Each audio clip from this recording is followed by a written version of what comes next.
Halo semuanya, pada saat ini kami dari kelompok 1 akan menjelaskan materi kami tentang konsep dasar pengukuran dan pelaporan kinerja pemerintah. Nah, sebelum kita masuk pada materi, saya akan memperkenalkan nama anggota kelompok kami. Yang pertama ada Aaron Timbuleng, saya sendiri. Yang kedua ada Friska Datu. Yang ketiga ada Rosdina Arinilii. Yang keempat ada Gabriela Firly, yang kelima ada Forensi Gayam, dan yang keenam Geraldo Tandi.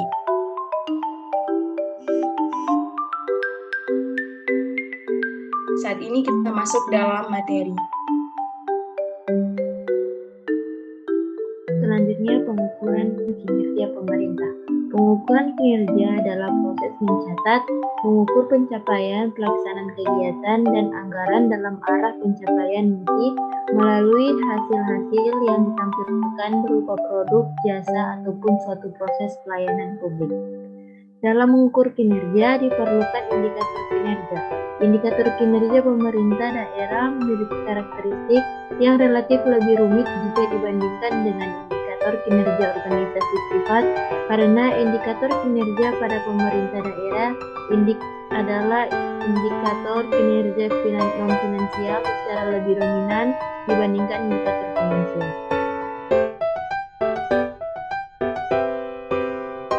Selanjutnya, indikator kinerja pemerintah daerah. Pengukuran kinerja pemerintah daerah atau Pemda harus mencakup pengukuran kinerja keuangan dan non-keuangan. Indikator kinerja Pemda meliputi indikator input, indikator proses, indikator output, indikator outcome, indikator benefit, dan indikator impact. Indikator masukan atau input, misalnya jumlah dana yang dibutuhkan, jumlah pegawai yang dibutuhkan, jumlah infrastruktur yang ada, dan jumlah waktu yang digunakan.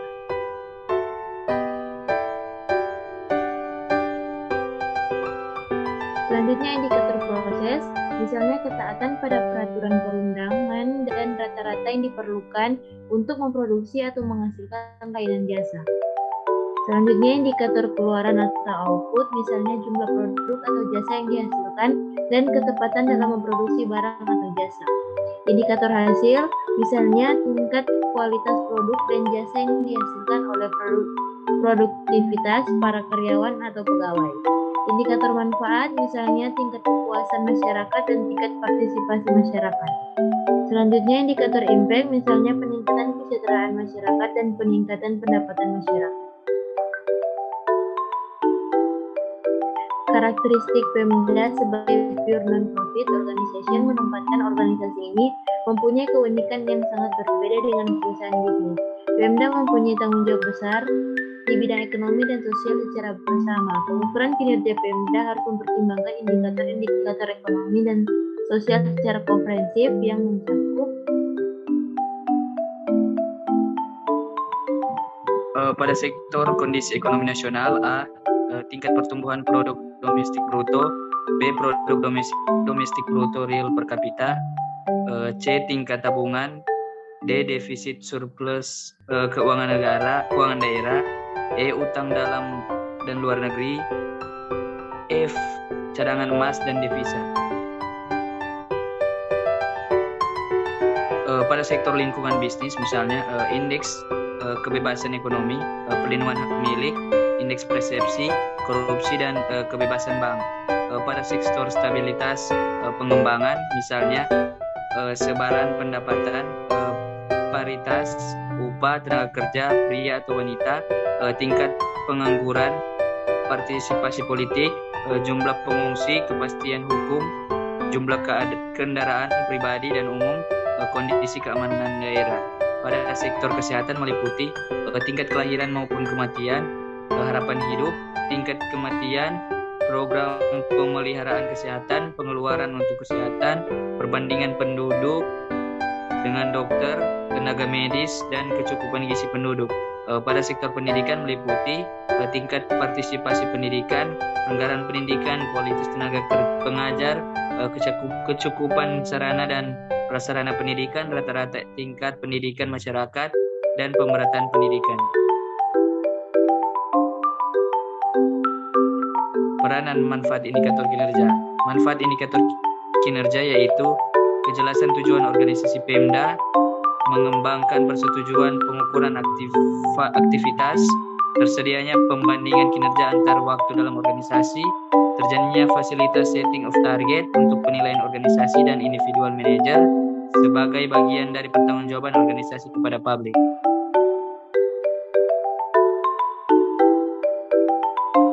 Penyusunan indikator kinerja. Yang pertama, susun tetapkan rencana strategis meliputi visi, misi, tujuan, sasaran, dan cara mencapai tujuan dan sasaran. 2. Identifikasi data informasi yang dikembangkan dalam indikator kinerja secara relevan, lengkap, akurat, dan kemampuan pengetahuan tentang bidang yang akan dibahas untuk menyusun dan menetapkan indikator kinerja yang tepat dan relevan. Pilih dan tetapkan indikator kinerja yang paling relevan dan berpengaruh besar terhadap keberhasilan pelaksanaan kebijakan, program, atau kegiatan. Aturan pemerintah, penyusunan indikator kinerja dan pelaporan kinerja pemerintah di daerah diatur menggunakan PP nomor 8 tahun 2006 tentang laporan keuangan dan kinerja instansi pemerintah.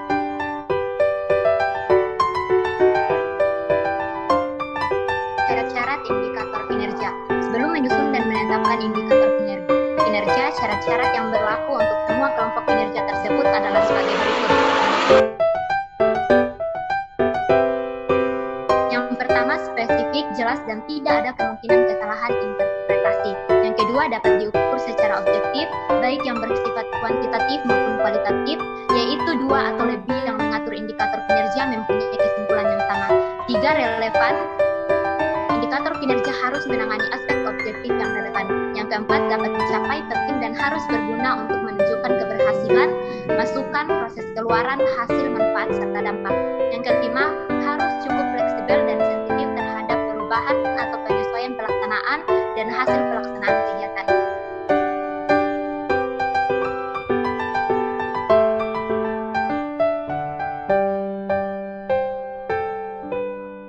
Pengertian laporan kinerja. Laporan kinerja merupakan laporan hasil kerja seseorang maupun organisasi dalam melaksanakan pekerjaan untuk mencapai tujuan serta dapat diukur dengan standar yang telah ditetapkan selama periode tertentu. Dikutip dari Otoritas Jasa Keuangan, laporan kinerja adalah laporan yang menggambarkan perbandingan antara hasil yang sesungguhnya dari rencana yang dibuat dalam suatu anggaran yang telah disusun sebelumnya. Laporan kinerja menjadi bentuk akuntabilitas pelaksanaan suatu tugas. Hal terpenting yang diperlukan dalam penyusunan laporan kinerja adalah pengukuran kinerja dan evaluasi serta pengungkapan secara memadai hasil analisis terhadap pengukuran kinerja. Dalam pengukuran kinerja diperlukan alat yang tepat untuk mengukur kinerja. Sistem pengukuran kinerja yang efektif adalah sistem yang dapat memudahkan manajemen untuk melaksanakan proses pengendalian dan memotivasi manajemen untuk memperbaiki dan meningkatkan kinerjanya.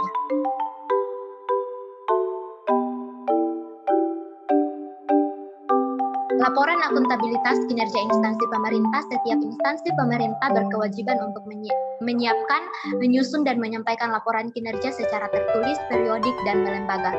Pelaporan kinerja ini dimaksudkan untuk mengkomunikasikan capaian kinerja instansi pemerintah dalam 1 tahun anggaran yang dikaitkan dengan proses pencapaian tujuan dan sasaran instansi pemerintah. Instansi pemerintah yang bersangkutan harus mempertanggungjawabkan keberhasilan dan kegagalan tingkat kinerja yang dicapainya. Pelaporan kinerja oleh instansi pemerintah ini kemudian dituangkan dalam dokumen laporan akuntabilitas kinerja instansi pemerintahan. Penanggung jawab penyusunan lakip. Penanggung jawab penyusunan lakip adalah pejabat yang secara fungsional bertanggung jawab melakukan dukungan administrasi di instansi masing-masing. Pimpinan instansi sebagaimana tersebut dalam Impres nomor 7 tahun 1999 dapat menentukan tim kerja yang bertugas membantu penanggung jawab lakip di instansinya masing-masing. Selanjutnya, prinsip-prinsip lakip. Penyusunan lakip harus mengikuti prinsip-prinsip pelaporan pada umumnya, yaitu laporan harus disusun secara jujur, objektif, akurat, dan transparan. Selain itu, penyusunan laporan harus memperhatikan prinsip-prinsip lain agar kualitas laporan menjadi baik, yaitu yang pertama, Prinsip lingkungan pertanggungjawaban. Isi laporan harus proporsional dengan lingkup kewenangan dan tanggung jawab masing-masing dan memuat keberhasilan maupun kegagalan. Yang kedua, prinsip prioritas. Isi laporan adalah hal-hal yang penting dan relevan bagi pengambilan keputusan dan pertanggungjawaban instansi yang diperlukan dan upaya-upaya tindak lanjutnya. Yang ketiga, prinsip manfaat. Manfaat laporan harus lebih besar daripada biaya penyusunannya, dan laporan harus mempunyai manfaat bagi peningkatan pencapaian kinerja. Selanjutnya, format dan isi lakip. Agar lakip dapat lebih berguna sebagai umpan balik bagi pihak-pihak yang berkepentingan, maka bentuk dan isinya diseragamkan. Format lakip ini dimaksudkan untuk mengurangi perbedaan isi dan cara penyajian yang dimuat dalam lakip sehingga memudahkan pembandingan ataupun evaluasi akuntabilitas yang harus dilakukan. Format laporan akuntabilitas kinerja instansi pemerintah minimal terdiri dari ikhtisar eksekutif. Pada bagian ini disajikan tujuan dan sasaran yang telah ditetapkan dalam rencana strategik serta sejauh mana instansi pemerintah mencapai tujuan dan sasaran utama tersebut, serta kendala-kendala yang dihadapi dalam pencapaiannya. Disebutkan pula langkah-langkah apa yang telah dilakukan untuk mengatasi kendala tersebut dan langkah antisipatif untuk menanggulangi kendala yang mungkin akan terjadi pada tahun mendatang. Yang pertama ada pendahuluan. Pada bagian ini dijelaskan hal-hal umum tentang instansi serta uraian singkat mandat apa yang dibebankan kepada instansi atau gambaran umum tupoksi. Yang kedua ada rencana strategis. Pada bab ini disajikan gambaran singkat mengenai rencana strategis dan rencana kinerja. Pada awal bab ini disajikan gambaran secara singkat sasaran yang ingin diraih instansi pada tahun yang bersangkutan, serta bagaimana kaitannya dengan capaian visi misi instansi. Rencana strategis uraian singkat tentang rencana strategis instansi, mulai dari visi, misi, tujuan, sasaran, serta kebijakan dan program instansi. Rencana kinerja disajikan pada tahun yang bersangkutan, terutama menyangkut kegiatan-kegiatan dalam rangka mencapai sasaran sesuai dengan program pada tahun tersebut dan indikator keberhasilan pencapaiannya. Yang ketiga, akuntabilitas kinerja. Pada bagian ini disajikan uraian hasil pengukuran kinerja, evaluasi dan analisis akuntabilitas kinerja, termasuk di dalamnya menguraikan secara sistematis keberhasilan dan kegagalan, hambatan atau kendala, dan permasalahan yang dihadapi serta langkah-langkah antisipatif yang akan diambil. Yang keempat, penutup, mengemukakan tinjauan secara umum tentang keberhasilan dan kegagalan, permasalahan dan kendala utama yang berkaitan dengan kinerja instansi yang bersangkutan, serta strategi pemecahan masalah yang akan dilaksanakan di tahun mendatang. Selanjutnya, lampiran-lampiran. Setiap bentuk penjelasan lebih lanjut, perhitungan-perhitungan, gambar, dan aspek pendukung seperti SDM, sarana-prasarana, metode, dan aspek lain, dan data yang relevan, hendaknya tidak diuraikan dalam badan teks laporan, tetapi dimuat dalam lampiran. Keputusan atau peraturan-peraturan dan perundang-undangan tertentu yang merupakan kebijakan yang ditetapkan dalam rangka pencapaian visi misi, tujuan, dan sarana perlu dilampirkan. Jika jumlah lampiran cukup banyak, hendaknya dibuat daftar lampiran, daftar gambar, dan daftar tabel secukupnya.